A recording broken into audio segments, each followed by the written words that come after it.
इतना सब कुछ फ्री में विश्वास नहीं होता, वह भी यूट्यूब पर। जी हाँ, बिल्कुल। आज की वीडियो भी हमारी धमाकेदार होगी। Hello guys, welcome back to the my channel Aftab sir की क्लास 786। आज हम लोग क्लास 6 चैप्टर नंबर 2 के ऊपर डिस्कशन करने वाले हैं। ये जो चैप्टर नंबर 2 है हमारा, वो हिंदी के क्लास 6 के मल्हार किताब का है और इस चैप्टर का नाम है हमारा गोल। तो ये क्या है, ये किसके ऊपर है, इसको किसने लिखा है, इसको क्यों लिखा है, आज की इस वीडियो में हम लोग ये सारी की सारी बातें जानेंगे। तो अगर अभी तक आप लोगों ने हमारे चैनल को सब्सक्राइब नहीं किया है तो वो तो मोस्ट इम्पोर्टेंट है, वो तो कर लो यार, तभी तो अगले वाली जो वीडियो है वो मिल जाएगी। अब वही नहीं करोगे तो फिर ये भी वीडियो नहीं मिल पाएगा तुम्हें। अरे कर लो, सब्सक्राइब करने में बहुत फ़ायदा है, ठीक है ना। तो चलो आज हम लोग शुरू करते हैं चैप्टर नंबर 2 गोल। अरे गोल है क्या, किसी जादू की छड़ी का नाम है क्या गोल? ऐसा कुछ भी नहीं है। जो हमारा गोल है वो एक खेल से निकला वो शब्द है जिसका, एक मिनट, चलिए, एक खेल से निकला वो शब्द है। और वो शब्द बताऊँ गोल क्यों रखा है, क्योंकि जो हॉकी की जो बॉल होती है वो भी तो गोल होती है। बताओ, हॉकी की बॉल गोल होती है कि नहीं होती है? जो हमारे हॉकी के जादूगर हैं उनका क्या नाम है, कोई बता सकता है? मैं बताता हूँ, मेजर ध्यानचंद। ये जो चैप्टर है हमारा वो भी मेजर ध्यानचंद के ऊपर ही है। तो आइए चैप्टर शुरू करते हैं। मैं स्पीड पर हूँगा और समझाऊँगा आप लोगों को धीरे, ठीक है ना। इस पाठ का नाम पढ़कर आपके मन में कुछ गोल वस्तुओं के नाम या चित्र उभरे होंगे। गोल गेंद, गोल रोटी, गोल चंद्रमा आदि।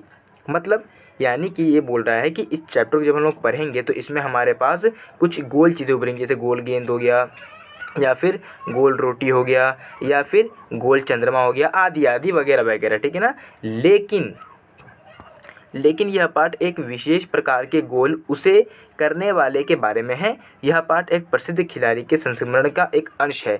आइए इसे पढ़ते हैं और जानते हैं कि कौन थे वे प्रसिद्ध खिलाड़ी, ठीक है ना। यानी कि इस चैप्टर में हमें इन सभी चीज़ों के बारे में, किसी के बारे में नहीं जानना है। जो 3 चीज़ें यहाँ लिखी है इसमें किसी की भी चीज़ें ये के ऊपर ये चैप्टर नहीं है।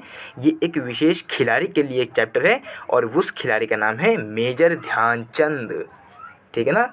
अरे यार, अभी तक आप लोगों ने सब्सक्राइब नहीं किया है, सब्सक्राइब कर लो और लाइक कर दो जल्दी से वीडियो को। चलो शुरू करते हैं। चलिए, एक खेल के मैदान में धक्का मुक्की और नोक झोंक की घटनाएं होती रहती हैं। खेल में तो ये सब चलता ही रहता है। जिन दिनों में हम खेलते थे उन दिनों में भी यह सब चलता था। यानी कि ये बोल रहे हैं कि जो खेल उसमें धक्का मुक्की तो होती रहती है, वहाँ पे धक्का मुक्की तो होती रहती है ना, नोक झोंक भी होती रहती है। वैसे ही जब ये भी खेलते थे मेजर ध्यानचंद जी, तो उनके टाइम में भी धक्का मुक्की नोक झोंक ऐसे होती रहती थी। बात कब की है? बात है हमारी सन 1933 की, 1933 की बात है। उन दिनों में जब मैं पंजाब रेजिमेंट की ओर से खेल रहा था। एक दिन पंजाब रेजिमेंट और सैम्पर्स एंड माइनर्स टीम, ये कौन है सैम्पर्स एंड माइनर्स टीम? जो ये है ना, ये सैम्पर्स एंड माइनर्स टीम वो अंग्रेज़ों के द्वारा निकाली एक टीम थी, ठीक है ना। जिसमें जो कि ये मेजर जो ध्यानचंद है उनके खिलाफ थी। मेजर ध्यानचंद किस टीम में थे? पंजाब रेजिमेंट टीम में थे। ये क्वेश्चन इंपॉर्टेंट है कि बताइए जो हमारे मेजर ध्यानचंद जी हैं वो किस टीम की तरफ से खेल रहे थे? पंजाब रेजिमेंट टीम की तरफ से खेल रहे थे, ठीक है ना। चलिए, के बीच मुकाबला हो रहा था। माइनर्स टीम के खिलाड़ी मुझसे गेंद छीनने की कोशिश करते लेकिन उनकी हर कोशिश बेकार जाती। इतने में एक खिलाड़ी ने गुस्से में आकर हॉकी स्टिक मेरे सिर पर दे मारी। बूम! हो गया कांड खिलाड़ी के साथ, मेजर ध्यानचंद जी के साथ।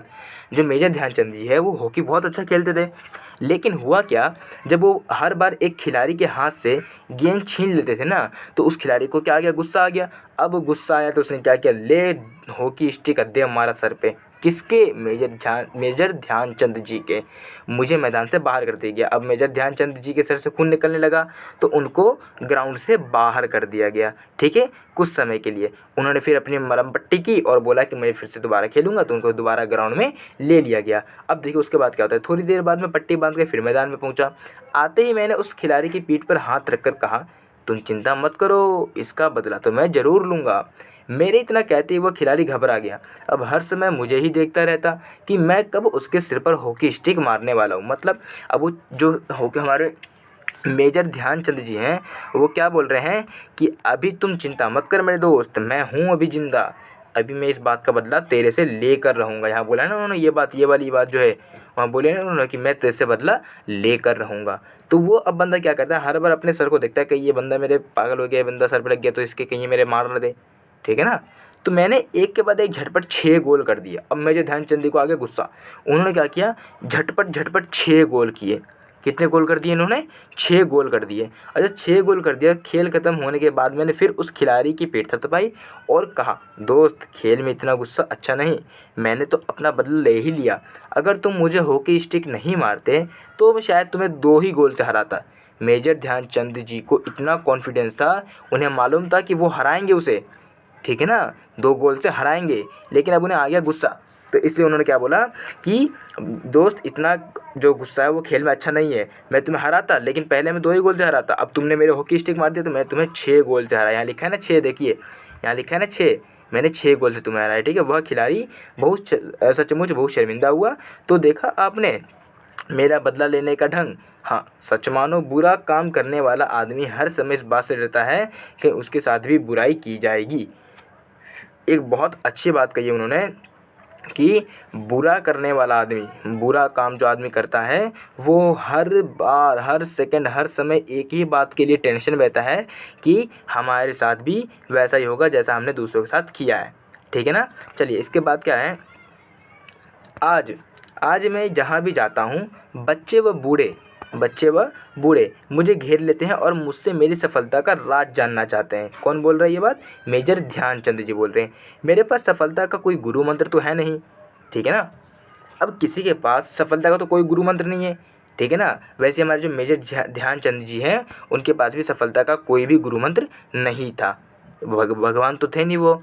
हर किसी से यही कहता कि लगभग लगन, क्या चीज़, लगन, साधना और खेल की भावना जो है वो सफलता की सबसे बड़े मंत्र, सबसे बड़े मंत्र सफलता के कौन है, लगन, साधना और खेल जो हैं वो हमारे सबसे बड़े मंत्र है। किसके, लगन के, ठीक है जी। चलिए इसको मैं रफ कर दे रहा हूँ हल्का सा। चलिए अब देखते हैं आगे क्या बोल रहा है। मेरा जन्म 1904 में प्रयाग में एक साधारण परिवार में हुआ था। बाद में हम झांसी आकर बस गए। झांसी आकर कौन बस गया था, हमारे लेखक मेजर ध्यानचंद जी। 16 साल की उम्र में मैं फर्स्टर ब्राह्मण रेजिमेंट में एक साधारण सिपाही के रूप में भर्ती हो गया। कौन हो गए थे भर्ती, हमारे मेजर ध्यानचंद जो है वह फर्स्टर ब्राह्मण रेजिमेंट में एक साधारण सिपाही के रूप में भर्ती हो गए थे। मेरी रेजिमेंट हॉकी खेल में काफ़ी नाम था। रेजिमेंट हॉकी खेल में, किस खेल में, रेजिमेंट हॉकी खेल में, अंग्रेजों के समय में चलाया गया एक खेल था। हॉकी में प्रसिद्ध एक खेल था रेजिमेंट, उनमें उनका नाम बहुत ही ज़्यादा प्रसिद्ध था, ठीक है ना। खेल में काफ़ी नाम था, ये तो मोटा हो गया, खेल में काफ़ी नाम था पर खेल में मेरी कोई दिलचस्पी नहीं थी। उस समय हमारी रेजिमेंट के सूबेदार मेजर तिवारी थे। रेजिमेंट के सूबेदार यानी मालिक कौन थे, सूबेदार थे, सूबेदार मेजर तिवारी थे। कौन थे, मेजर तिवारी। मेजर ध्यानचंद से ही निकला है ना मेजर तिवारी जी, ठीक है जी। चलिए आगे देखते हैं। देखिए सूबेदार मेजर तिवारी थे, वे बार बार मुझे हॉकी खेलने के लिए कहते। हमारी छावनी में हॉकी खेलने का कोई निश्चित समय नहीं था। सैनिक जब चाहे मैदान में पहुंच जाते और अभ्यास शुरू कर देते थे। यानी कि जो मेजर ध्यानचंद जी वो ये बोल रहे हैं कि छावनी यानी हॉस्टल, मान लो हमारे हॉस्टल में कोई भी निश्चित समय नहीं था हॉकी खेलने का कि भाई इतने टाइम में प्रैक्टिस शुरू होगी ना, तुम जब चाहो तब आके हॉकी खेल सकते हो, ठीक है ना। नो हॉकी लौकी बोल रहा था मैं, लौकी की सब्जी बना लो। उस समय तक मैं नौसिखिया खिलाड़ी था, यानी कि सीखने वाला खिलाड़ी। जैसे जैसे मेरे खेल में निखार आता गया वैसे वैसे मुझे तरक्की भी मिलती गई। सन 1966 में बर्लिन में ओलंपिक में मुझे कप्तान बनाया गया। कहाँ पे कप्तान बनाया गया था, बर्लिन के ओलंपिक में। कहाँ पे बनाया गया था, बर्लिन के ओलंपिक में। किसको बनाया गया था, मेजर ध्यानचंद जी को बनाया गया था कप्तान, ठीक है ना। चलिए आगे देखते हैं। कप्तान में उस समय मैं सेना में लांस नायक, ठीक है ना। बर्लिन ओलंपिक में लोग मेरे हॉकी खेलने के ढंग से इतने प्रभावित हुए कि उन्होंने मुझे हॉकी का जादूगर कहा। ये क्वेश्चन इंपॉर्टेंट है कि बताइए हॉकी का जादूगर किससे कहते हैं। तो मेजर ध्यानचंद जी को कहना शुरू कर दिया, इसका यह मतलब नहीं है कि सारे गोल मैं ही करता था। मेरी तो हमेशा यह कोशिश रहती थी कि मैं गेंद को गोल के पास ले जाऊं। ठीक है ना। मेजर ध्यानचंद जी केवल यही कहते हैं कि मैं जो है केवल इसकी कल्पना करता हूं कि मैं गोल को जाकर अपने उसके पास ले जाऊं, गोलकीपर के पास। ठीक है ना। और जाकर किसको दे दूँ, खिलाड़ी को गेंद दे दूँ ताकि वो गोल कर पाए। लेकिन अब वहाँ जाते तो यही एक गोल कर लेते थे। ठीक है ना। आगे बढ़ते हम लोग, जाकर अपने किसी साथी के खिलाड़ी को गेंद दे दूँ ताकि उसे गोल का श्रेय मिल जाए। अपनी इसी खेल भावना के कारण मैंने दुनिया के खेल प्रेमियों का दिल जीत लिया। बर्लिन ओलंपिक में हमें स्वर्ण पदक मिला। खेलते समय मैं हमेशा इस बात का ध्यान रखता था कि हार या जीत मेरी नहीं बल्कि पूरे देश की है। ठीक है ना। पूरे देश की। मतलब क्या इसका, देखिए इसका मतलब ये है कि जो हमारे मेजर ध्यानचंद जी हैं वो दिल के इतने साफ थे कि वो ये बोलते थे कि जो मैं गोल अगर मैं कर दूंगा तो श्रेय मुझे मिलेगा, लेकिन अगर गोल कोई और करेगा तो उसे श्रेय मिलेगा। इसलिए जो मेजर ध्यानचंद जी वो बोलते थे कि गोल मैं किसी और से करवाऊंगा, मैं नहीं करूँगा गोल, भाई साहब किसी और से गोल करवाऊंगा। ठीक है, ताकि गोल का श्रेय उसे मिल जाए। ठीक है ना। इसी बात से जो पूरी दुनिया है वो इनकी प्रेमी हो गई थी। दिल दीवाना ये वाला प्रेमी हो गया था। ठीक है ना। प्रेमी हो गई थी पूरी की पूरी दुनिया इनकी प्रेमी हो गई थी। और यही जो है यही आदत उन्हें स्वर्ण पदक भी दिलाया। कारण जो दूसरों का भला चाहता है उसका भला खुद करते हैं कौन, ऊपर वाले। तो ये हमारे जो लेखक है वो है मेजर ध्यानचंद जी।